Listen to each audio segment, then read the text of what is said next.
Hello everyone, कैसे हो आप सब। I hope you all are doing well. तो आज हम बायोमोलिक्यूल्स का नेक्स्ट लेक्चर स्टार्ट करने जा रहे हैं, that is lactose. Previous lecture में हमने बात की कि इन्वर्ट शुगर क्या होता है हमारा, तो आज हम लैक्टोज से स्टार्ट कर रहे हैं।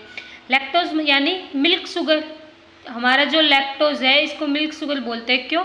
क्योंकि मिल्क के अंदर जो शुगर प्रेजेंट होती है वो लैक्टोज की वजह से ही होती है, तो इसलिए इसको हम मिल्क शुगर बोलते हैं। फॉर्मूला C12H22O11, जो सुक्रोज का फॉर्मूला था वही फॉर्मूला हमारा लैक्टोज का होता है। It occurs in milk 6 to 8%, in humans milk and 4 to 5% in cows milk, and thus it is called milk sugar. कि जो मिल्क होता है उसके अंदर प्रेजेंट होने के कारण लैक्टोज को मिल्क शुगर भी बोलते हैं। लैक्टोज को हम हाइड्रोलाइसिस कराएंगे, तो जैसे हम सुक्रोज का हाइड्रोलाइसिस करा रहे थे तो हमें क्या ऑब्टेन हो रहा था, हमें ग्लूकोज प्लस फ्रक्टोज ऑब्टेन हो रही थी। तो जैसे हम लैक्टोज का हाइड्रोलाइसिस कराएंगे तो हमें बीटा डी गैलेक्टोज प्लस में बीटा डी ग्लूकोज, ये चीज़ एक तो ना difference between alpha and beta मैं बहुत अच्छे से क्लियर कर चुकी हूँ जब मैंने alpha D glucose and beta D glucose बताया था कि अल्फा डी ग्लूकोज और बीटा डी ग्लूकोज में क्या फ़र्क होता है। उसमें बेसिकली कुछ नहीं होता, उसमें हम OH की पोजीशन को देखते हैं कि OH अगर हमारा राइट साइड में होता है तो बीटा डी होता है, सॉरी अल्फा डी होता है, और OH अगर हमारा लेफ्ट साइड में होएगा तो वो हमारा बीटा डी माना जाता है, ग्लूकोज। तो ऐसे ही बीटा डी लैक्टोज और बीटा डी ग्लूकोज, इनसे मिलके बना होता है कौन, लैक्टोज। यानी कि लैक्टोज को जब हम वाटर के साथ रिएक्ट कराएंगे, हाइड्रोलाइसिस कराएंगे उसका, तो बीटा डी गैलेक्टोज प्लस में बीटा डी ग्लूकोज मिलता है हमें। अब ग्लूकोज की स्ट्रक्चर ये थी CHO, और अब हमने क्या देखा था जब हम इसकी, अभी ये इसकी ओपन चेन स्ट्रक्चर है किसकी, ग्लूकोज की। जब हम इसकी चेयर फॉर्म बनाते हैं, मतलब कि हम यहाँ पे ऑक्साइड लिंकेज बनाते हैं यहाँ पे, तब हमने देखा था कि जो OH था, ये वाला OH, ये अगर चेयर मतलब इसको हम क्लोज कर देंगे इस चेन को तो OH हमारा अगर राइट साइड में था तो वो हमारी अल्फा डी की स्ट्रक्चर थी, और अगर ये OH ये राइट साइड में ना होने के कारण लेफ्ट साइड में हो जाए तो वो स्ट्रक्चर किसकी थी, हमारी बीटा डी की थी, ग्लूकोज की। तो अभी ये ग्लूकोज की स्ट्रक्चर है CHO COHH CHOH COHH COHH CH2OH, glucose. ये गैलेक्टोज की स्ट्रक्चर है। दोनों में फ़र्क कितना है, दोनों में कुछ फ़र्क नहीं है, बस कार्बन नंबर 4 पे। यहाँ पे OH हमारा कहाँ पे है, राइट साइड में, और गैलेक्टोज में हमारा OH कहाँ पे था, लेफ्ट साइड में। और एक चीज़ और बताई थी मैंने कि अगर कोई भी हमारा कार्बन होता है उस पर किसी एक जो ग्रुप अटैच है उसकी पोजीशन में डिफरेंस आने के कारण किसी मॉलिक्यूल की कन्फिग्रेशन हमारी चेंज हो जाए, तो ऐसे कंपाउंड को हम क्या बोलते थे, एपीमर्स। एनोमर हम किसको बोलते थे कि कार्बन जो हमारा हेमी एसिटल हो या हेमिकिटल हो, वो कार्बन, उस कार्बन पे कोई ग्रुप अटैच हो और उसकी वजह से हमारी कन्फिग्रेशन में चेंज आ जाए, तो उसको बोलते थे हम एनोमर। लेकिन ये जो कार्बन है बेसिकली, अब जैसे कीटोन था, कीटोन के अंदर सेकंड नंबर पे कीटोनिक ग्रुप है, तो कीटोन के अंदर सेकंड वाला कार्बन हमारा एनोमर माना जाएगा। अब ग्लूकोज है, उसमें एल्डिहाइड कार्बन नंबर 1 पे है, तो हेमी एसिटल हेमिकिटल फॉर्म जो होती है हमारी, hemiketal form second number carbon पे थी फ्रक्टोज में, और ग्लूकोज के अंदर hemiacetal form carbon number 1 पे थी, तो उसको हम क्या बोल रहे थे, एनोमर बोल रहे थे। लेकिन एपीमर जरूरी नहीं कि हेमी एसिटल और हेमिकिटल फॉर्म पे ही, कार्बन वाले पे ही हो, वो कहीं भी कोई से भी ग्रुप पे हो सकती है, कोई से भी कार्बन नंबर एटम पे। लेकिन हमें बस ये चेक करना है कि उस पे जो ग्रुप अटैच है उसमें अगर हम उसकी पोजीशन चेंज कर दें तो कन्फिग्रेशन में चेंज आता है या नहीं आता। तो हमने यहाँ पे देखा कि कार्बन नंबर 4 है, यहाँ पे OH हमारा राइट साइड में है, लेकिन गैलेक्टोज की स्ट्रक्चर में 4th नंबर कार्बन पे OH हमारा लेफ्ट साइड में है। यही है दोनों में डिफरेंस। तो glucose and galactose are C4 epimers. Epimers क्यों? क्योंकि OH जो है, ये OH इसकी पोजीशन में चेंज आने से इनकी कन्फिग्रेशन चेंज हो गई, मतलब एक ग्लूकोज बन गया, एक हमारा गैलेक्टोज बन गया, तो इनको हम बोलते हैं एपीमर्स। और C4 क्यों? क्योंकि ये OH की पोजीशन में वेरिएशन कार्बन नंबर 4 पे आ रहा है, 1 2 3 4, तो C4 एपीमर्स। अब जब हम इसके स्ट्रक्चर बनाएंगे ग्लूकोज और गैलेक्टोज यानी बीटा डी ग्लूकोज और बीटा डी गैलेक्टोज, इनको ऐड करने पे तभी तो मिल रहा था हमें। तो ये हमारा बीटा डी ग्लूकोज है। बीटा डी ग्लूकोज क्यों, मैंने पहले ही बताया था, बीटा के अंदर जो हमारा OH है वो लेफ्ट साइड में आता है। अब जब हमने इसकी चेयर फॉर्म बनाई मतलब ग्लाइकोसिडिक लिंकेज से कन्वर्ट, ये फॉर्म मैं बहुत अच्छे से बता चुकी हूँ जब मैंने ग्लूकोज के Haworth projection formula chair form ये पढ़ाया था उस टाइम पे ग्लाइकोसिडिक लिंकेज से कनेक्ट हो रहा है या ये वाला कार्बन हमारा कार्बन नंबर 1 और कार्बन नंबर 5 कैसे हुआ था बता चुकी थी मैं। ऐसे ही गैलेक्टोज है, गैलेक्टोज के अंदर भी कार्बन नंबर 1 से ये ऑक्सीजन लिंक्ड यहाँ पे ऐसे। तो अब क्या होएगा, ये दोनों जब रिएक्ट, अब लैक्टोज है बीटा डी गैलेक्टोज प्लस में बीटा डी ग्लूकोज इनसे बना है, तो इनकी चेयर फॉर्म में जब कार्बन नंबर 4 और कार्बन नंबर 1 ये आपस में ग्लाइकोसिडिक लिंकेज से कनेक्ट हो जाते हैं जब हम किसकी बीटा डी ग्लूकोज की और बीटा डी गैलेक्टोज की रिएक्शन करवाते हैं। तो ये इक्वल टू लैक्टोज यानी कि ये हमारी लैक्टोज की फिशर फॉर्मूला है।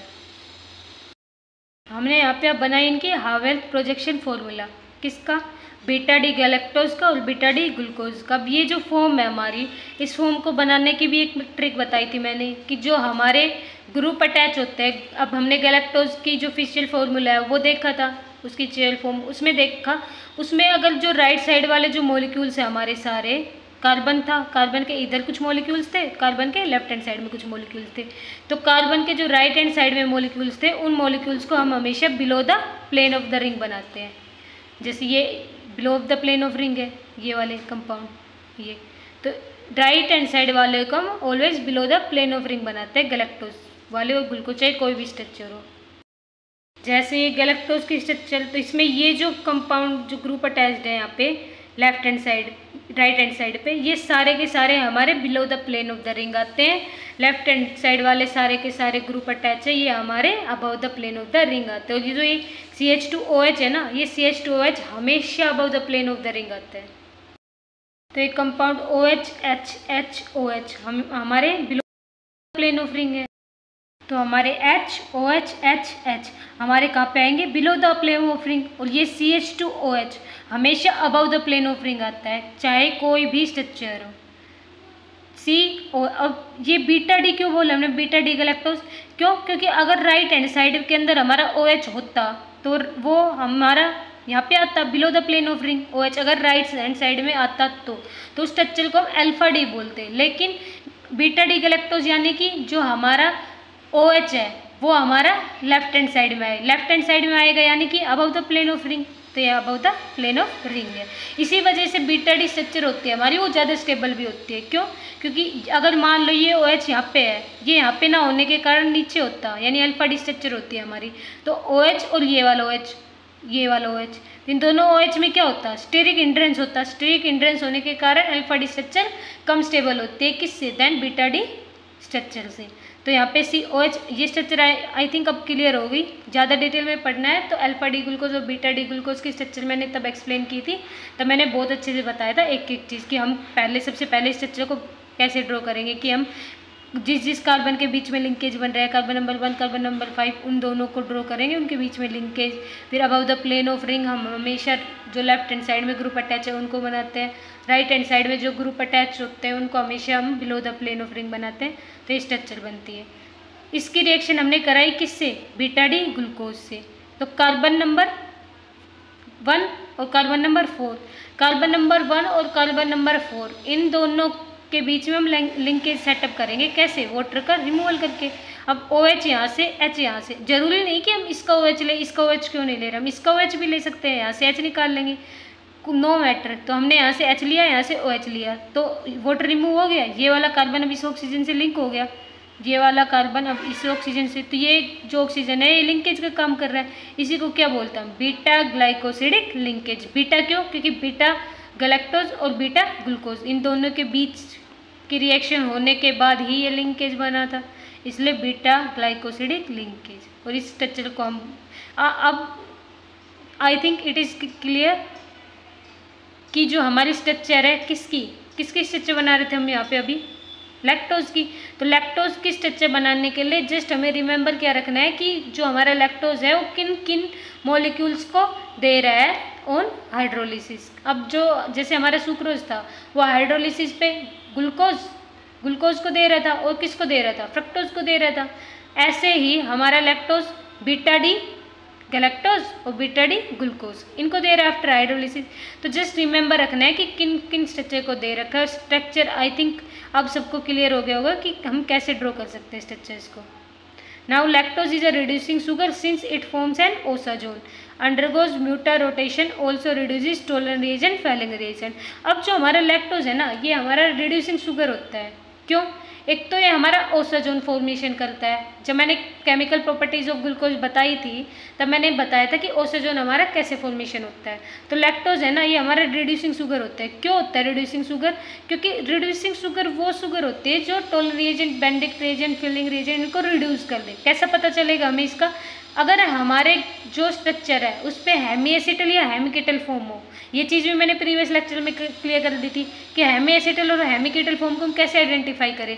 हेमी एसिटल के लिए हमें OH, H और ईथर ग्रुप, अगर ये किसी भी कंपाउंड पे मिल जाए तो हमारा हेमी एसिटल फॉर्म होता है। तो हेमिकेटल फॉर्म कब? जब OH, R यानी एल्काइल ग्रुप और ईथर ग्रुप, तो वो हमारी हेमिकेटल फॉर्म होती है। अब हमने यहाँ पे देखा लैक्टोज के स्ट्रक्चर में ये वाला जो कार्बन है OH, H और ये हमारा ईथर वाला ग्रुप, तो ये हमारा हेमी एसिटल ग्रुप मिल रहा है यहाँ पे। तो एक ये जो ग्रुप है यहाँ पे हेमी एसिटल ग्रुप, ये फ्री है। अब जो ये थी हमारी बीटा डी गैलेक्टोज, इसमें CO और H, यहाँ पे CO मतलब ईथर ग्रुप भी आ गया, H भी आ गया, लेकिन OH नहीं आ रहा। OH पहले था यहाँ पे OH, लेकिन जब इसने लिंकेज बनाया तो H यहाँ से रिमूव हो गया था, वाटर रिमूवल हुआ तब। तो इसकी जो फॉर्म थी, कौन सी फॉर्म? हेमी एसिटल फॉर्म, वो डिस्टर्ब हो चुकी। अब ये हेमी एसिटल नहीं रहा, लेकिन ये वाला तो हेमी एसिटल है ग्लूकोज। तो अगर हमारी स्ट्रक्चर में कोई एक ग्रुप भी हेमी एसिटल या हेमिकेटल फॉर्म को फॉर्म कर रहा है तो वो हमारा रिड्यूसिंग शुगर माना जाएगा। Methylation studies have revealed that both glucose and galactose pyranose form करते हैं। पायरानोज फॉर्म मतलब 6 मेंबर रिंग चेन बनाता है। जो हमारा फ्रक्टोज था, क्या वो पायरानोज था? नहीं था। जब हमने उसकी पायरानोज फॉर्म बनाई थी तब हमने देखा था कि वो स्टेबल नहीं था, तो हमने उसकी कौन सी फॉर्म बनाई थी? फ्यूरानोज फॉर्म बनाई थी, 5 मेंबर रिंग चेन बनाई थी। लेकिन ग्लूकोज और गैलेक्टोज हमारे पायरानोज फॉर्म होते हैं। क्यों? क्योंकि 6 मेंबर चेन बनाते हैं। Now C1 of galactose unit is connected to C4 of glucose unit. हमारे में जो कार्बन नंबर 1 है ये कनेक्ट हुआ था किससे? ग्लूकोज के कार्बन नंबर 4 से। उनके बीच में तो ऑक्साइडिक लिंकेज बन रहा था, ग्लाइकोसाइडिक लिंकेज, तो वही चीज़ मैंने लिखी हुई है। अब गैलेक्टोज और ग्लूकोज दोनों हेमी एसिटल होते हैं। मैंने बताया हेमी एसिटल कैसे पता चलेगा? यदि उस पर OH ग्रुप, H ग्रुप और ईथर ग्रुप है तो। और हेमिकेटल का पता चलेगा जब उसके पास OH group, R group instead of H, R group will be present in hemiketal form, तो वो फॉर्म हमारी हेमी एसिटल फॉर्म होगी। तो hemiacetal of glucose gets converted to acetal. अब जो ये galactose, sorry hemiacetal of galactose है, तो गैलेक्टोज था, इसके यहाँ पे हेमी एसिटल फॉर्म थी पहले। हेमी एसिटल फॉर्म अब हेमी एसिटल ना होके एसिटल में कन्वर्ट हो गई, तो ये अब हमारा रिड्यूसिंग नहीं रहा। But hemiacetal of glucose is still intact, कि जो हमारी हेमी एसिटल फॉर्म है ग्लूकोज की वो तो अभी भी है हेमी एसिटल फॉर्म में ही। So lactose reduces tolerant reagent, Benedict reagent and Fehling reagent. I hope lactose is clear to all of you. अब नेक्स्ट लेक्चर कल मिलते हैं, तब तक के लिए बाय।